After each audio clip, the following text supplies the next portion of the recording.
আমরা কীর্তন শেষ করে আর কি বাড়ি ফিরে আসলাম। তারপরে গিয়ে একটু ফ্রেশ হয়ে বসবো। তো যাই, আমরা অবশেষে বাড়ি এসে ফ্রেশ হয়ে বসেছি। এখানে মাসি চা আর মুড়ি মেখে দিয়েছিল। বহুদিন বাদে দাদু বাড়িতে একদম চাঁদের হাট, মানে সবাই এসছে, মানে ভীষণ মজা হচ্ছে। সবাই থাকলে মজাটাই আলাদা, গম গম করছে বাড়িটা। আর এদিকে মেয়ে বসেছিল, আর এদিকে এর দেখো ডিউটি পড়েছে বাচ্চা রাখার, ও সেটাই পালন করছে, ওটা করুক। আর এটা ছিল হচ্ছে দিদির গিফট, অ্যানিভার্সারিতে চলেই গেছে কবে। তো যাই হোক, ওর গিফটটা একটু লেটে আর কি দেওয়া হচ্ছে, যেহেতু দূরে থাকা হয় কারণে।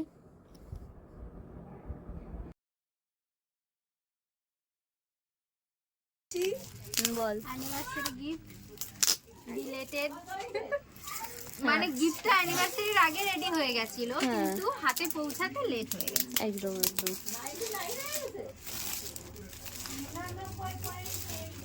দেখ পছন্দ হয়েছে নাকি? ওর বরের আর ওর ছাড়া আমি কাঁদবো না।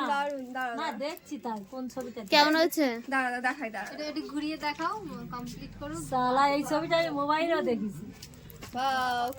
আমাদের সবার একটা ছবি। বা ও দুই ছেলেরা আছে তো? হ্যাঁ, আমি সবগুলোকে দিয়েছি। দেখি তো। চলছে আমাদের খাওয়া দাওয়া, আর এখন চলবে হচ্ছে লুডো খেলা। দেখো সবাই সারিবদ্ধভাবে বসে গেছি, খাবার খাবো আর লুডো খেলা হবে। তো যাই হোক, এখানে গল্প চলছে। আর এইদিকে দেখো আমাদের ছোট্ট মানে সদস্য, আমাদের মানে টিম মেম্বার বলতে পারো।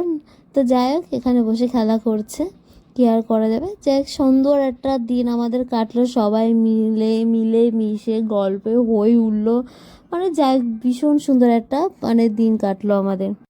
তো পরের দিনের হচ্ছে সকালের ভিডিও। আর এইদিকে দেখো সবাই চা খাচ্ছে, আর আমি এখন বাড়ি চলে আসছিলাম। আর এদিকে ভীষণ মিস করছিলাম সবাইকে, যাই যেতেই হতো। টাটা সবাইকে।